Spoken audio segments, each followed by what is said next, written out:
Bonjour et bienvenue dans cette nouvelle capsule pour vous aider à faire votre travail à distance si jamais vous n'êtes pas en classe et vous êtes à distance.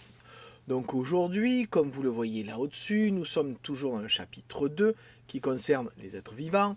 Nous sommes dans la leçon numéro 3, les êtres vivants ont tous des points communs. D'ailleurs, la dernière fois, si vous vous en souvenez bien, on avait fait une observation au microscope pour voir que tous les êtres vivants étaient composés de cellules. C'est bien un point commun à tous ces êtres vivants qui permet d'ailleurs de les reconnaître comme tels. Et aujourd'hui, nous allons voir, vous voyez, le cours numéro 3, on va voir que ces êtres vivants, même s'ils ont des points communs, ils ont quand même changé au cours des temps géologiques. Oui, changé au cours des temps géologiques, c'est-à-dire au cours des millions d'années. Donc pour ce faire, vous avez le document que vous voyez ici. Les êtres vivants ont-ils changé au cours du temps? Vous serez évalué sur la compétence C17, savoir prendre des informations. C43, savoir faire un schéma en respectant les règles. Je rappelle, le faire au crayon et mettre un titre. Et C45, savoir rédiger une phrase correctement, sujet, verbe, complément, majuscule et point. Alors, première étape du travail, vous avez 3 fossiles que vous aurez à comparer, mais avant de faire ça, pour ceux qui seront en classe, vous aurez des fossiles à observer et à schématiser. Donc vous avez à faire ici le schéma du fossile numéro 2 et ici le schéma du fossile numéro 3. Alors pour ceux qui évidemment ne sont pas en classe, j'ai prévu des images de fossiles. Alors voici le fossile numéro 2. Vous ferez une pause bien évidemment pour pouvoir faire le schéma correctement. Je vous le montre, voilà, donc c'est un schéma d'un fossile. Oui, oui, c'est un fossile, c'est-à-dire une trace d'être vivant qui a été conservée dans la roche pendant la formation de la roche. Vous voyez que ça ressemble quand même à quelque chose que l'on connaît très très bien. On peut même zoomer, c'est l'avantage du numérique, pour vous aider à faire le schéma. Vous voyez que sur la tige, on voit des feuilles qui sont en train de pousser.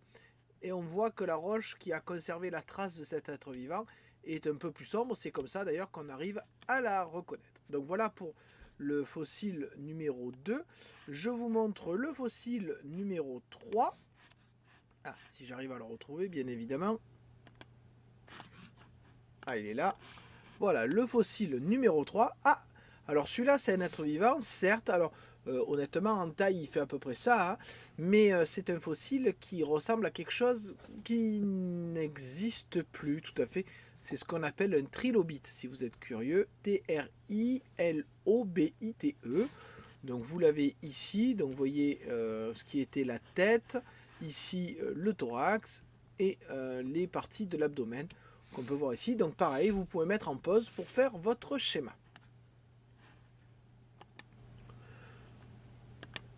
Une fois que ce schéma est fait, ce que je vous demande, c'est de me remplir le tableau qui est ci-dessous, avec le nom, la date d'apparition, la date de disparition, le milieu de vie, la ressemblance avec un être vivant actuel, et s'il ressemble à un être vivant actuel, lequel. Donc bien évidemment, pour pouvoir remplir ce tableau, vous avez besoin de faire des recherches, ce qui explique que les élèves qui sont au collège seront en salle informatique. Bien évidemment, si vous êtes chez vous, vous faites vos recherches par vous-même sur Internet à partir du moment où vous avez le nom du végétal. Donc pour le numéro 2, c'était une fougère, et pour le numéro 3, c'était un trilobite, je l'ai déjà dit.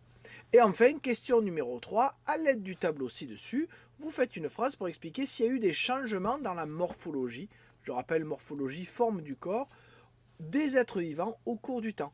Vous dites si oui ou non vous avez remarqué des changements, si ces changements sont des choses qui existent toujours, alors si ça existe toujours évidemment, il y a eu peu de changements, si c'est des choses qui n'existent plus, il y a eu beaucoup de changements.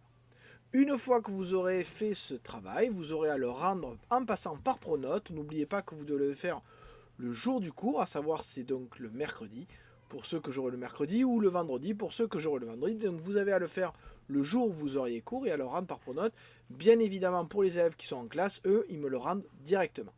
Vous avez aussi une leçon à copier que je mettrai en lien tout en haut là-haut.